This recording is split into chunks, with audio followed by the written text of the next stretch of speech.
You're listening to The Lyndia Grant Show. Think on these things with Lyndia Grant. Well, good evening, Radio 1 listeners. Thank you for tuning in to The Lyndia Grant Show.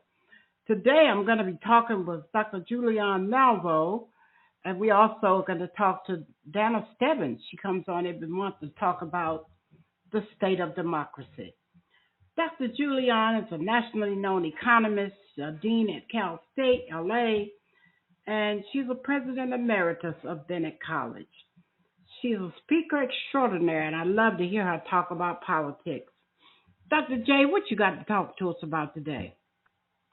Well, you know, we're going to bypass the all Trump all the time because it's not going to be resolved this week. I don't know when it will be. The cable networks are 24/7. They're sitting outside the courtroom. It's very predictable. So we're just going to pass on that. Anybody who wants to know more about that, just tune in to CNN or Fox. They've got anchors and reporters and everybody out there. One of the things we might want to ask ourselves, though, is what kind of resources are we spending on this? What are we ignoring? We focus in on this man. Just saying. Now, Lyndia, I think Mike Johnson, Speaker of the House of Representatives, took a lap for democracy when he pushed through a foreign aid package that nobody was happy with, but did pass for Congress. Democrats saved him. $61 billion will go to Ukraine, $26 billion to Israel, and about $8 billion to the Indo-Chinese border. So it's interesting. Ukraine got the bulk of it. Marjorie Taylor Greene and her friends did not want that, and they've threatened to basically take this man's speakership away from them. And they don't necessarily have the votes to do it because if Democrats sweep in and help him, if Democrats help him, he'll keep his speakership. But what's in it for Democrats? I mean, it was in it for Democrats to help the foreign aid bill pass, certainly, but to keep him as speaker. But the other question is, what's the alternative and what kind of confusion do we want? So this is something that people have been looking at. He does deserve credit, major credit for pushing this through, but it may cost him his speakership, and you know what?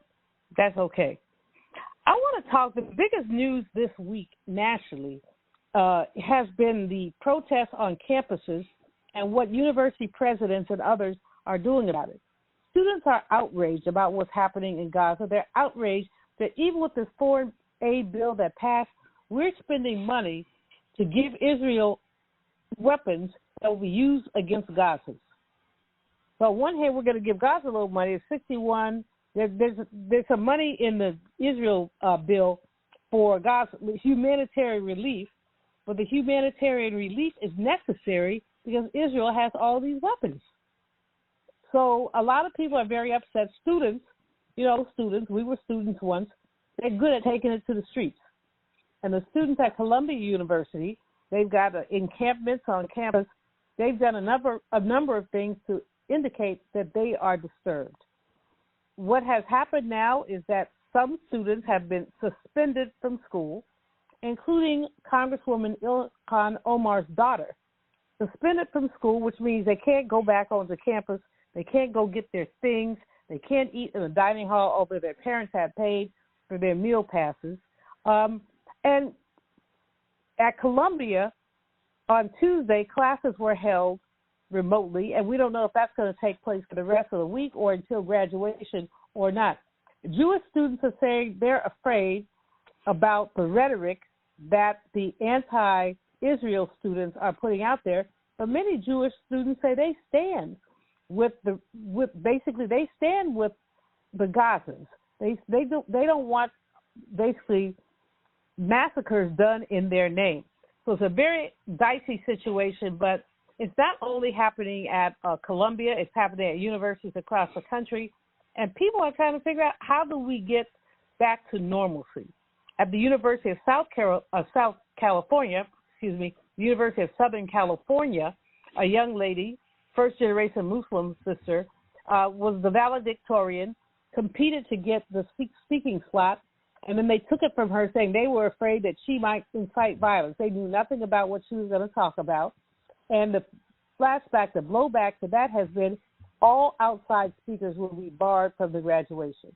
Some say there may or may not be a graduation. In any case, campuses are just in uproar about what's going on, and it really is speaking to also what's going on everywhere else. It's really kind of scary. Now, to talk about workers for a few minutes, I know I don't have but one or two. In Tennessee, workers agreed to join the United Auto Workers. It's a boon for unions, and we just have to say yes, because workers have not been getting their fair share. Their productivity is up, but their wages are up less, and so this is just a good thing. We need to note, though, that workers are not getting the respect they need. We're going into a summer with record, you can hear me, Lyndia, record temperatures, but there are no laws that say that a worker who's working in 90-degree weather outside has to get a break. And in fact, in Florida, DeSantis just signed legislation saying no local jurisdiction can force an employer to give people breaks or water in 80, 90-degree weather where they're working outside. So we still have to keep our eyes up on what's going on with workers, and what we know about this is that it's not good. But another good news for workers, no longer is a non-compete clause acceptable. So basically, often when you leave a job, you have to sign a non-compete clause. Now they're saying no, you cannot be required to give up your rights. You can go find yourself another job in the same industry. So workers on one hand are being pushed and shoved, but on the other hand, we see increasing empowerment. It's been an interesting week. Like I said, it's all Trump all the time. But if you dig back, you'll find that the foreign aid issue, the student issue, the labor issue, those are all important issues. So I'll leave it there. I'll have so much more for you next week. All right. Well, thank you, Dr. Julianne. That helped me so much. I've been watching a young lady from California. She certainly has become sort of famous, just all over the news. So even though she didn't get to speak, it gave her a kickoff, didn't it? Well, she'll be speaking elsewhere. I predict that lots of people will be inviting her to speak. And again, her story is extraordinary. She's a first-generation young woman, Muslim, who no one knew what she was going to say. She never said she was going to give an anti-Israel speech. They just didn't trust the process. That's right. All right. Well, thank you, Dr. Julianne. That does it for this week. We're going to go now to a commercial break, and we'll talk back to you next week. All right. Have a good day. Sounds good. Take care. All right. We'll go to our commercial break. Back in a moment. For my care coach at AmeriHealth, I probably wouldn't be so healthy right now. As a man, we don't get checkups or see a doctor regularly anyways. It's probably just a man thing because none of my partners go either. We know we should, but we just don't, and hope it works out. So what changed for you? AmeriHealth assigned me a care coach, somebody that gives one-on-one help, answer questions, explain things, and help set my appointments. She also helped me understand what having high blood pressure really means and ways to manage it so it doesn't kill me. It ain't nothing to play with. If you're a member of AmeriHealth, ask for a care coach. I'm glad I got mine. At AmeriHealth, if you need a care coach, you can have one. Just call us at 1-877-759-6224 to get connected. 1-877-759-6224. This program is funded in part by the government of the District of Columbia Department of Healthcare Finance. Mayor Muriel Bowser. Washington and former religion columnist Lyndia Grant. Rosa Parks refused to give up her seat on a segregated Montgomery bus. In lectures on brotherhood, Ms. Parks often said, "People always say that I didn't give up my seat because I was tired." But that wasn't true. I was not tired physically. I was not old. I was 42. No, the only tired I was tired of giving in. Driven out of Montgomery by harassment and death threats, Detroit, Michigan became her new home. Rosa Parks will always be remembered as the mother of the civil rights movement. Raised in the AME church, she once said, "I remember finding such comfort and peace while reading the Bible." Read more in the religion column of the Washington Informer, an award-winning African-American newspaper. We don't report crime or gossip, just positive news. Pick up the Washington Informer or visit us online at washingtoninformer.com. Call 202-561-4100 for more information. This is Frank Smith with the African American Civil War Museum in Washington, D.C., located at 1925 Vermont Avenue Northwest on the Green Line. Did you know that a recent study found that children who visit museums do better in school and in life than children who do not? So parents, teachers, and preachers, let's get moving. I promise you, if you bring your children to the African American Civil War Museum, they will be inspired by the images that they see. They will be impressed by our living history reenactors who are always available, and they will be involved in our scavenger hunt that takes them throughout our exhibit. That's the African American Civil War Museum, 1925 Vermont Avenue. Our hours are 10 to 6:30 on weekdays, 12 to 4 on Saturdays and Sundays. See it. Be inspired. And we are back. Thank you for tuning in to the Lyndia Grant Show. Now for my second guest. You all know that Dana Stebbins, Attorney Dana Stebbins, is on with us every month now throughout the year, and I'm so pleased to have her come on as a part of our show. She is Attorney Dana Brewington Stebbins. She's an MSW and she's an Esquire. She's president and CEO of the Cornelius Group, a law officer of Dana Stebbins, and located at 1350 Pennsylvania Avenue Northwest, Suite 1200, Washington, D.C. She has been working with Michael Steele, who served as the chair for the RNC, and you all see him on the weekend show on MSNBC and on TV almost every day. He is on travel for the next month, and so she will keep trying to get him booked because he has promised that he will definitely do her show, and that's going to be with me, and we look forward to hearing from him before the election to encourage everyone to come out and vote.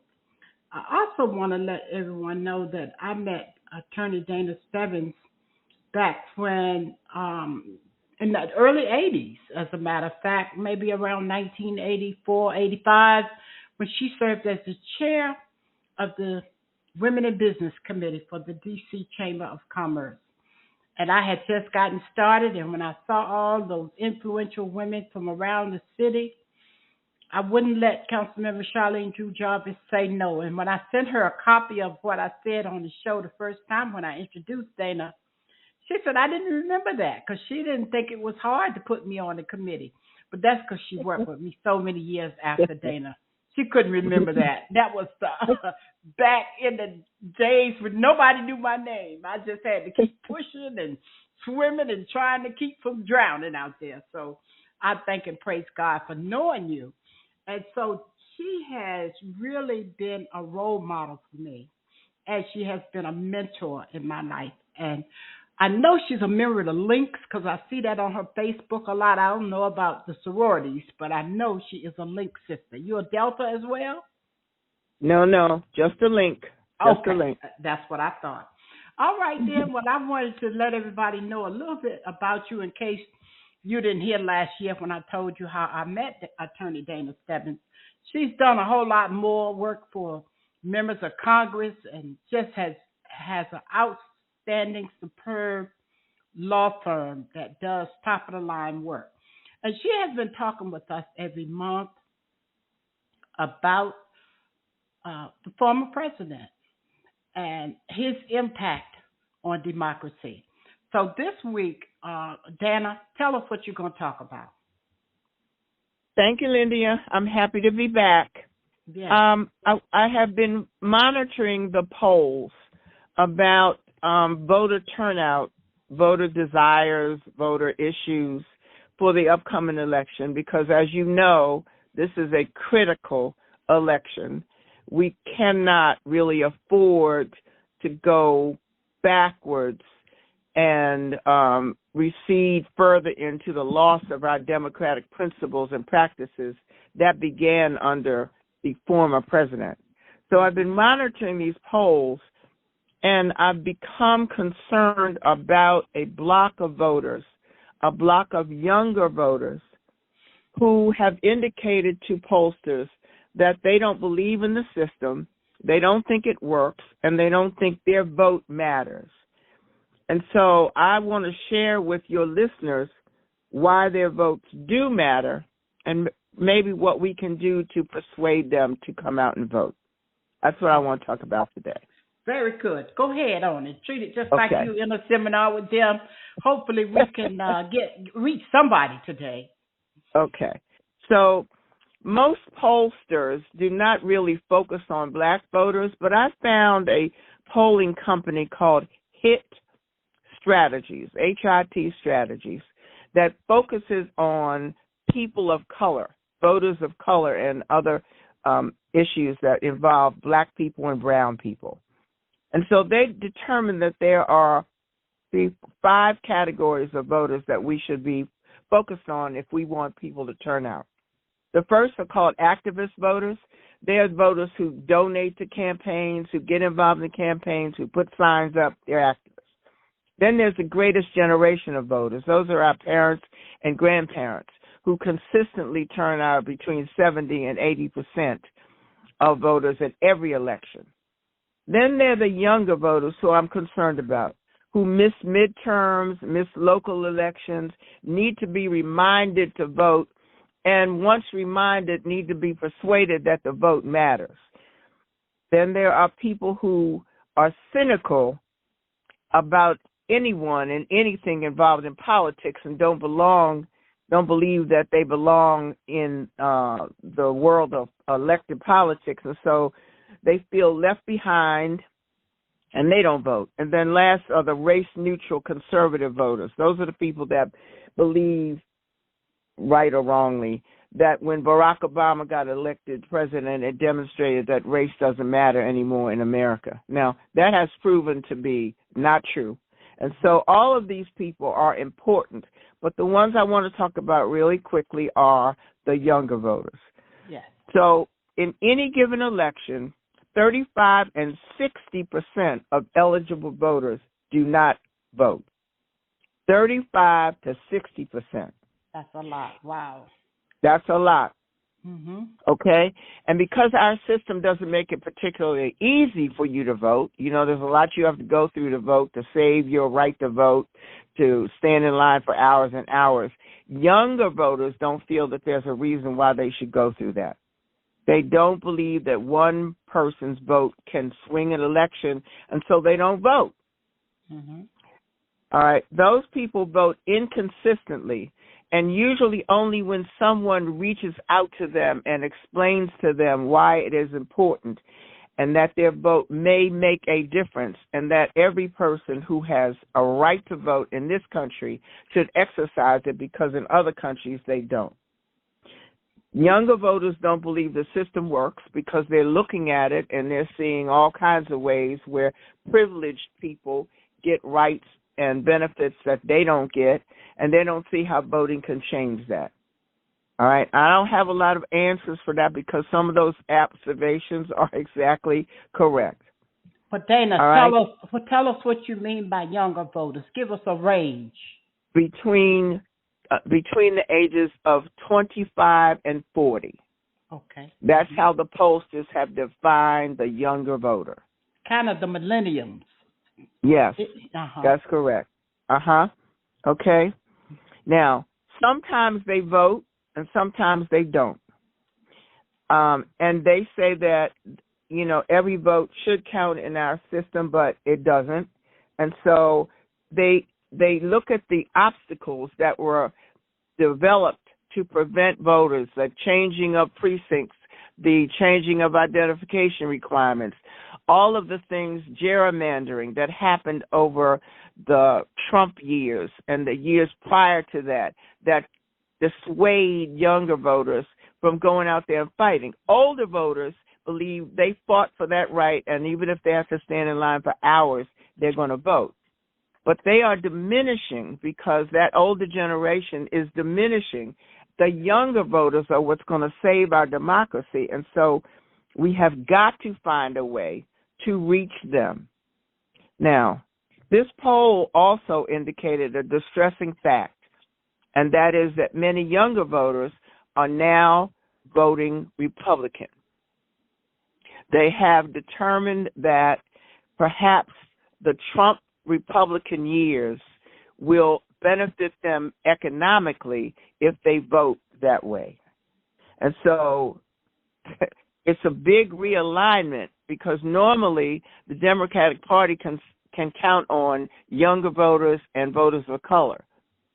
But those voters are dissuaded now and are trying anything they can to find a way out of the situation that we're in now, that where privilege gets you everything and hard work gets you very little. Dana, So, tell me this. Are those African Americans who are persuaded to vote Republican the more influential group, like the six-figure people, or yes, they're voters of higher education and higher income.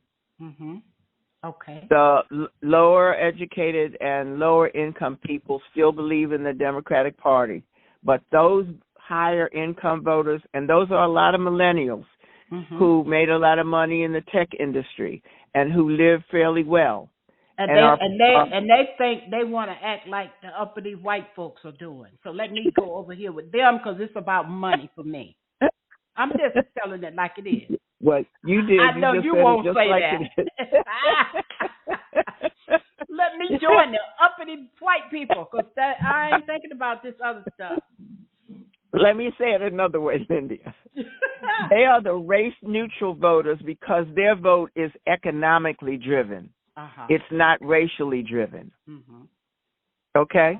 They identify with higher income, higher earning, higher lifestyles, and they're not necessarily driven by the color of the candidate's skin.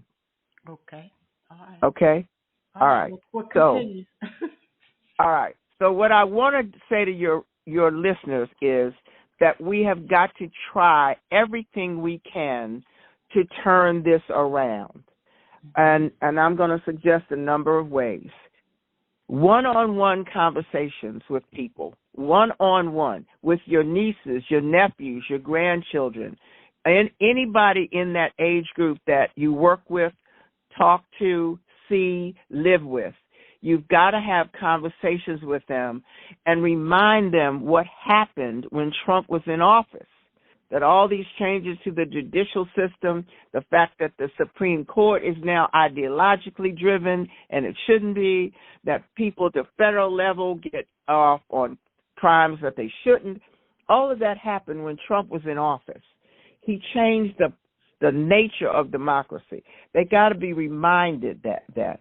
And then they got to be reminded, and I'm not quite sure why, of what happened on January 6th, and that it could happen again, that unless we turn out in large enough numbers to persuade people that this election was real, was not fraudulent, was the will of the voters, another January 6th could happen. You can't sit home and let those people take over our country because they don't like the outcome of an election. Then what else you can do is take a younger voter with you to the polls. When you go to the polls, call your niece, your nephew, your younger siblings, your grandchildren, anybody that you go to church with that's in that category. Call them and say, let's go vote today. Take them with you because they're the group that needs to be reminded to vote. It doesn't come to them naturally. They have to remember there's a primary election, then there's a general election. I need to vote in both of those. I need to make a difference.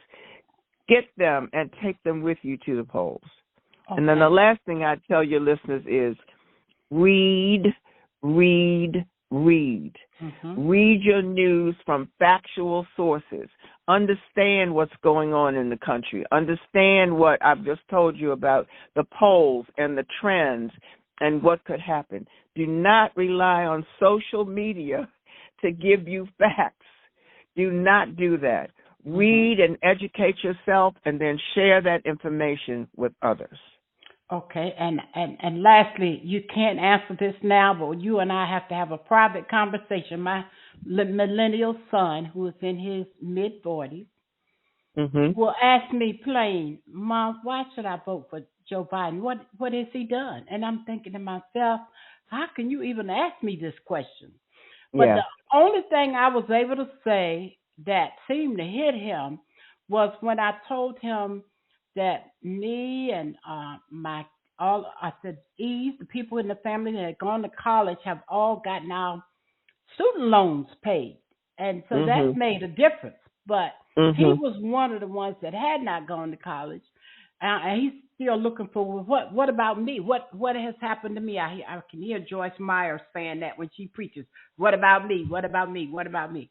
So you think about it. I know we don't have a lot of time, but these children be wanting you to give them something they can hang their hat on. Political answers are not always that good. I don't know if even saying the cost of living. I mean, he's a manager, so he makes good money, but I'm just looking for simplified things that people can say. So plan on that for the next time so we can hear some of the answers of things that those of us out here with millennials can say to them. I don't want to be stuck. Okay. Although I know a lot of stuff, but I'm looking for the right things to say. Okay, that's a very good question, and I'll prepare to answer it next time we talk. All right, and when you answer for me, you'll be answering it for all the other parents out there. Dad, for being my guest this week. I'm telling you, it is so good to have you on. That was so good. Thank you. Yeah, I like to always invite people to come out and join us at our church, the All Nations Baptist Church, where our pastor is the Reverend Dr. James Coleman. We're located at number 2 Rhode Island Avenue, Northeast, Washington, D.C., and look for the church with the red doors. We're coming up at our church anniversary the 3rd Sunday in May, so we hope you'll come out and join us. We hope this show with Dr. Julianne Manveaux and attorney Dana Stebbins has been helpful. I always close each week by saying Earl Nightingale's quote. He says like this: words, thoughts, and deeds have a boomerang effect, so be careful what you send out. We do become what we think about. And Scripture says it this way: my people perish for the lack of knowledge. So think on these things, especially those things Dana just talked to us about, getting these millennials to vote. From the Lyndia Grant Show, I'm your host, Lyndia Grant. Until next week, good day. Thank you for listening to the Lyndia Grant Show. Think on these things with your host, Lyndia Grant.